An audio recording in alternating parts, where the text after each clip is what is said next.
Standing at home for pro boxing fans in Manchester who had a Misfits this weekend. It's a pleasure to be joined by BJ Flores. BJ, you've got Wade Clemens in the charge.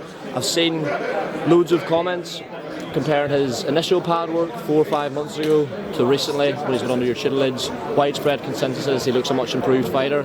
Tell me why that is. I come from the old school of boxing. Fundamentals pays the bills and skills pays the bills. So you don't want to try to move too fast with a new fighter. Wade's doing a hell of a job. He comes in with a lot of energy. He's very excited, but I got to back him up a little bit and work on those fundamentals and make sure those are straight before we try to move too much ahead. I've spoken to Wade a few times. I know he's got an athletic background to some extent. Does that make it easier when you're getting someone else in the gym? A little bit. No. Like boxing's different. So having an athletic background doesn't necessarily translate into being a good boxer. So it just depends on the person. He's a stubborn guy. He's a tough guy to work with because he listens so well. He's not tough to work with. He's one of those guys that he works so hard and he tries to do what you say so quickly. It's easy with a guy like him. He gets it done in the gym every day. He's been a pleasure, and I think we're gonna have a really good result on Saturday. What happens Saturday night? It'll be a knockout, guaranteed. It'll be a knockout. The guy doesn't know what he's getting himself into, and like I said, Wade's gonna be attacking high-low. He's gonna be up and down, and it's not gonna take him too long.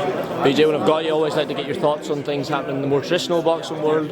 Saw last night. It looks like there's an agreement in place for a rematch between Ryan Garcia and Devin Haney. The first fight, probably one of the most contentious of last year. What happens in the rematch? So many variables to consider. Yeah, I think they're going to do one fight where they both have a warm-up fight on the same card, and then they're going to fight. Times Square. That's what I heard. Yeah. But it's a great fight, and I think it's going to be a 147, and everybody comes in clean, everybody's happy. There's no second guessing, and it's a great fight.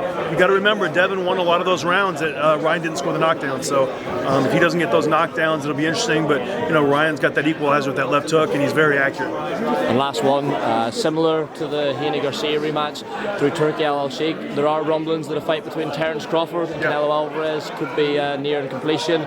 Some people think it's too much of a jump for Terence Crawford, special fighter, but is 168 a bridge too far, do you think? Yeah, I think it is. I mean, he just went to 154 from 147. He couldn't really do anything to match him off. He couldn't hurt him. He couldn't do anything at all. But, going up to 160, then 168, that's a massive jump. Canelo's a different guy. I don't see him being able to do anything in Canelo. I see Canelo walking him down. And, Terence at 37, he's going to have a rough time with that. Last one for me, BJ. We saw your former charge, Jake Paul, in one of the most viewed boxing events of all time against Mike Tyson. What do you want to see Jake do next? People say it's time for a step up, for a real boxer in their sort of athletic prime or close to it. Yeah, no, he could do it. He's ready to fight real boxers 100%. He's ready to do it, but it's got to make business sense because all the events are so big, obviously. So it's tough to find a real boxer that brings the credibility that he could fight besides the champion. He's not quite ready for the champions. He needs a little more time for that, but he's ready for a real boxer for sure, and he could definitely take that step up, and I'll be excited when he does it. BJ, thanks for your time. We'll let you go. Enjoy your time in Manchester. Take care. Cheers, mate. Thanks, BJ.